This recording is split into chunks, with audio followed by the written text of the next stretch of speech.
बंगाल में क्या हुआ? बंगाल में कुछ नहीं हुआ, कुछ भी नहीं हुआ। कुछ भी नहीं हुआ। ये सब उड़ा उड़ा उड़ा उड़ा उड़ा उड़ा।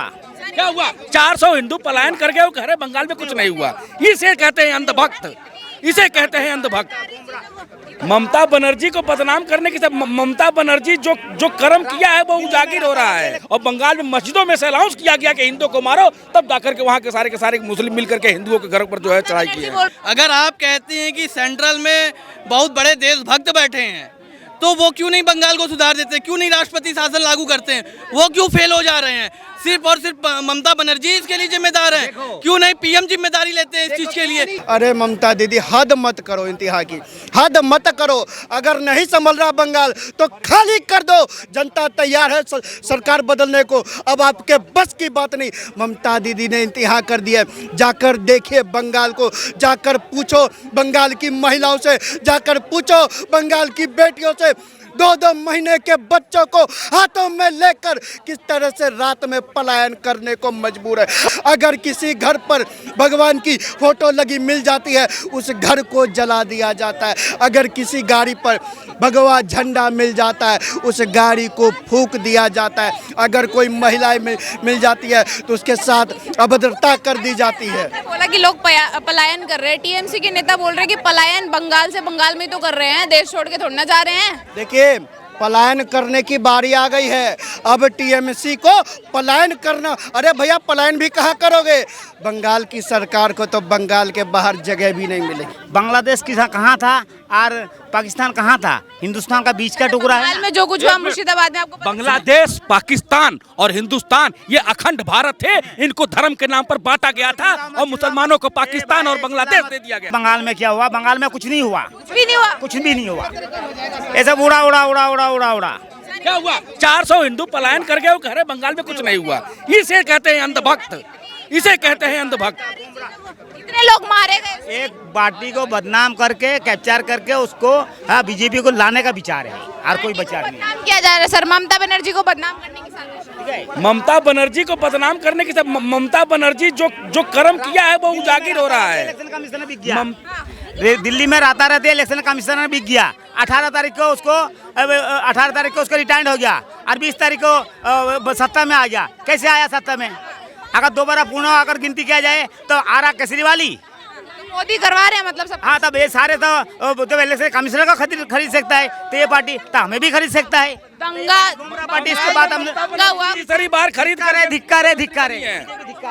ये लोकतंत्र पर सवाल खड़ा कर रहे हैं, लोकतंत्र पर सवाल खड़ा कर रहे हैं। इसका मतलब ममता बनर्जी तीसरी बार जो आई हैं तो उन्होंने खरीद फरोख्त करके आई होंगी। वो इनके कहने का मतलब ये है, कह तो रहा हूँ कि ये अंधभक्त जो है ना, जो सेकुलरिज्म का चोला पहन करके बैठे हुए हैं, इन्होंने इस देश को अंग्रेजों का गुलाम बनाया, इन्होंने इस देश में मुगलों का गुलाम बनाया और आने वाले समय में यही फिर से इस देश को गुलाम बनाएंगे। लेकिन मैं सिखों को, हिंदुओं को, पारसियों से कहना चाहता हूं कि जब मुगलों की सरकार थी तो हमारी हिंदुओं की बहन बेटियों को जो है बोली लगती थी जामा मस्जिद के सामने जो मीना बाजार है, और वही हो रहा है। अगर बंगाल में बहन बेटियों के ऊपर हमारे हाथ डाला जा रहा है तो ये वही चल रहा है। और बंगाल में मस्जिदों में से अनाउंस किया गया कि हिंदुओं को मारो, तब जाकर के वहाँ के सारे मुस्लिम मिलकर के हिंदुओं के घर पर जो है चढ़ाई की है। बोल रही है मोदी जी जुमला सरकार कायम करना चाहते हैं इस देश में, वही करवा रहे हैं बीजेपी आरएसएस मिलकर। मोदी जी को जुमला बता रहे हैं तो मैं इनसे कहना चाहता हूँ कि 370 एक देशभक्त हटा सकता है और कोई नहीं हटा सकता है।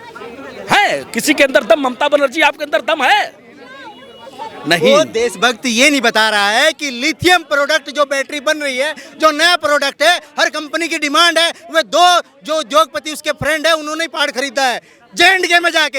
एक बता दे लिस्ट निकाल के मेरे को सरकार कि वो दिल्ली से गए हुए कितने लोगों ने J&K में जमीन खरीदी है। पीछे की बंगाल का भी तो बताओ। बताते हैं बीजेपी की बताओ, सुनिए सर, बीजेपी की क्वालिटी ये है। बात सुनो, बंगाल में जो हादसा हुआ, बंगाल में बताओ, ऐसे वहाँ पे इतनी आगजनी हुई कि हिंदुओं को पलायन करना पड़ गया। जिम्मेदार कौन है इसका?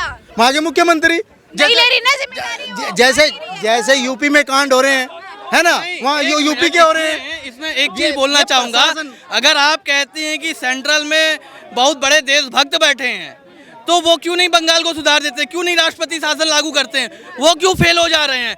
सिर्फ और सिर्फ ममता बनर्जी इसके लिए जिम्मेदार है। क्यों नहीं पीएम जिम्मेदारी लेते हैं इस चीज के लिए, क्यों नहीं नॉर्थ ईस्ट के बारे में डिस्कस होता है, क्यों नहीं नागालैंड के बारे में डिस्कस हो रहा है, क्यों नहीं मणिपुर डिस्कशन हो रहा है, मणिपुर के बारे में कोई नहीं डिस्कस कर रहा है, क्योंकि मणिपुर के बारे में क्यों नहीं डिस्कस कर रहे हो। नागा मणिपुर में भी तो सारी जिम्मेदारी मोदी जी की भी तो बनती है। नागा, मणिपुर के बारे में अरे बताओ। यार ये जो नागा और वहाँ जो मणिपुर में हो रहा है वो जाति का नहीं विषय है, वो जाति का नहीं है, वो एक कुकी समुदाय, नागा समुदाय और एक और समुदाय है, वो दोनों आपस में लड़ रहे हैं।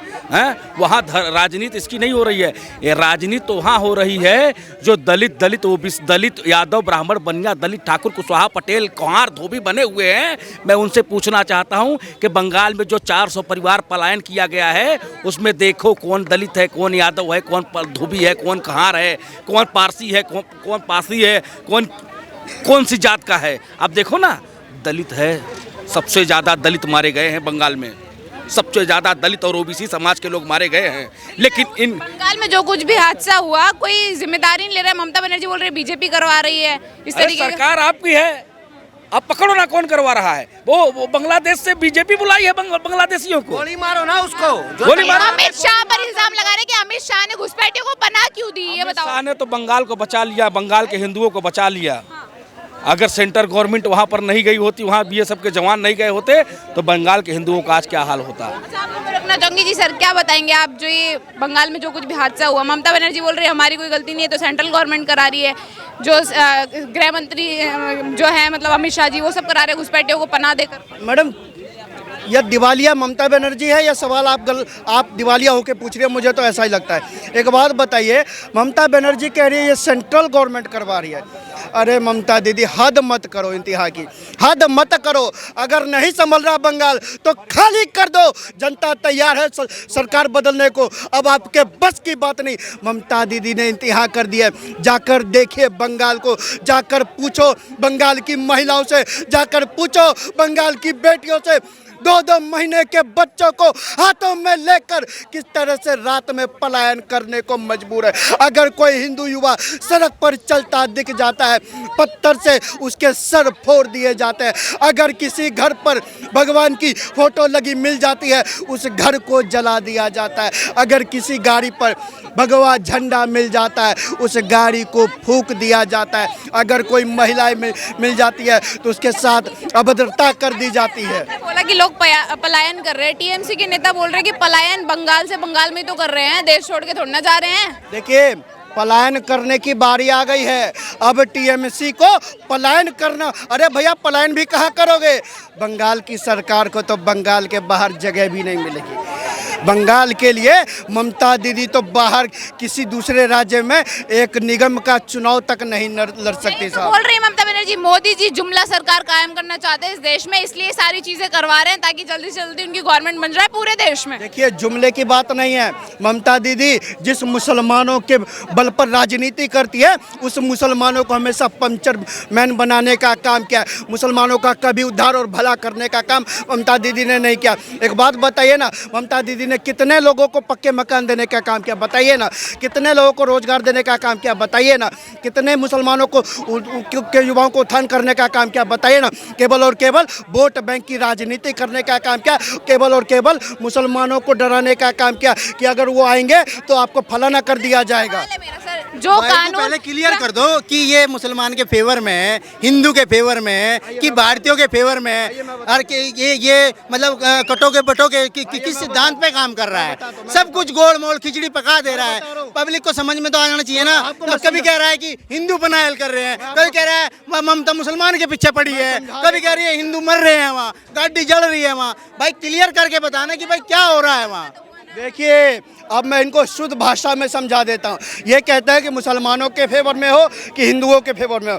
मोदी जी कहते हैं सबका साथ सबका विकास। अरे कहा था करके दिखाया। गरीब मुसलमानों को तुमने पंचर मैन बना के रखा। गरीब मुसलमानों को कभी पक्के घर नहीं दिए, गरीब मुसलमानों को कभी अच्छी शिक्षा नहीं दी, गरीब मुसलमानों के लिए कभी रोजगार की व्यवस्था नहीं की, गरीब मुसलमानों के लिए कभी सड़कों की व्यवस्था नहीं की।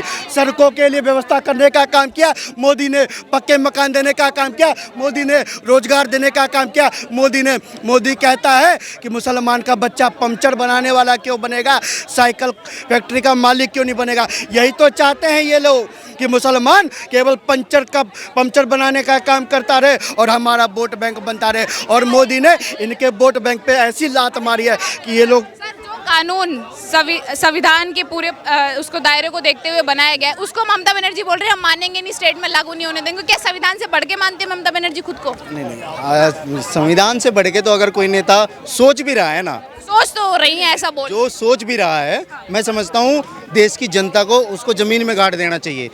जिनकी मानसिकता भी इस तरह की आए, जो सोचे भी ऐसा, उसकी सोच तो सोच, उसके दिमाग को खत्म करना ये देश, एक देशभक्त के लिए बहुत जरूरी है। तो इसी बात पर ममता बनर्जी पर क्या टिप्पणी करेंगे? वो तो खुला बोल रही है कि मैं तो अगेंस्ट हूँ, लागू नहीं होने दूंगी। नेता क्या है, नेता अपनी सुविधा के हिसाब से हर रोज हर पल स्टेटमेंट बदलते हैं। नेताओं का काम ही यही है, वे कुर्तों से ज़्यादा अपनी स्टेटमेंट और अपनी सुविधा के हिसाब से चलते हैं। बंगाल में जो भी हादसा हुआ, जो भी हुआ, ममता बनर्जी उसको लेके कह रही हैं कि मोदी जी करवा रहे हैं, जो भी हादसा हो रहा है मोदी जी अपनी सरकार कायम करना चाहते हैं स्टेट में। हमारा क्या हो कुछ नहीं है, क्योंकि गृह मंत्री अमित शाह ने ऐसे लोगों को पनाह दे के घुसने की आज़ादी दे देते। मतलब दोनों को यहाँ पे टारगेट कर, आधार कार्ड वो खुद बांटती हैं, वो पूरे हिंदुस्तान में कश्मीर तक वहाँ पे डेमोग्राफी चेंज कर रहे हैं। मैं एक चीज़ कहता हूँ, मैं ठीक कहता हूँ ममता बनर्जी, हम सारी बात आपकी मानते हैं, एग्री करते हैं, सारा जो है इनका है, ठीक है, मगर मैं उन्हीं के पक्ष से एक आपसे डिमांड करता हूँ, जो वीडियो में आपको टोपी वाले जो पत्थर मारते हुए, जलाते हुए कुछ भी दिख रहा है ना, शूट एंड साइड के ऑर्डर दे दो, खत्म कर दो उनको। हम भी खुश, आप भी खुश, ठीक है ना। वो तो किसी बदनाम करने के लिए पुराने वीडियोस, मैं कहता हूँ वो भाजपा के हैं ना, पुराने ही हैं, जला रहे हैं। क्राइम कभी भी कमिट हुआ है, जो भी गुनाहगार है उसको सजा होनी चाहिए ना। अगर अभी दे दो, ऑर्डर दे दो अपनी पुलिस को कि जो वीडियो में हैं, जो जला रहे हैं, आगजनी कर रहे हैं, लोगों को मार रहे हैं, उनका इनकाउंटर कर दो, खुश, कोई दूसरा आ ही नहीं पाएगा। आप डिमांड करोगे? सहमत हूँ इससे, चाहे वो सीलमपुर वाला दंगा हो, चाहे मणिपुर वाला हो, चाहे बंगाल वाला हो, सबको एक ही ऑर्डर दे दो, जो उस क्लिप में आ रहे हैं और जो दंगा डंडा बंदूक जो भी ले रहे हैं, सबके गोली मरवा दो पूरे देश में। यही अच्छा, सबसे यही है। फिर नेताओं को भी अकल हो जाएगी। और जो गधे भीड़ में जहाँ ना वहाँ झंडे ठा गए, कोई हरे, कोई पेड़े, कोई लाल, कोई कुछ, उनके दुख भी अकल हो जाएगी कि ये गधे करने क्या जा रहे हैं समाज के लिए, सबको अकल हो जाएगी। बहुत बढ़िया बात कही भाई ने, मैं बिल्कुल सहमत हूँ। गोली मरवा दो सबके। एनकाउंटर होना चाहिए। फिर जो पक्षपात है ना कि आप फलाना, हमें पता है पूरे हिंदुस्तान में कौन पत्थर उठाता है, कौन आगजनी कर रहा है। और हमने आज से नहीं, मुझे दशकों हो गई, मेरी भी 36-37 साल हो गई उम्र, अपने घर में भी हमने देखा कि पिछले अभी 2000 धारा 370 हटने से पहले रोज पत्थरबाजी की वीडियो आप देखते रहे ना, तो हमने देख लिया उसको कौन पत्थरबाज है। एनकाउंटर होना चाहिए अब आज के टाइम पे, ये इनटॉलरेंस अब बर्दाश्त नहीं होगी।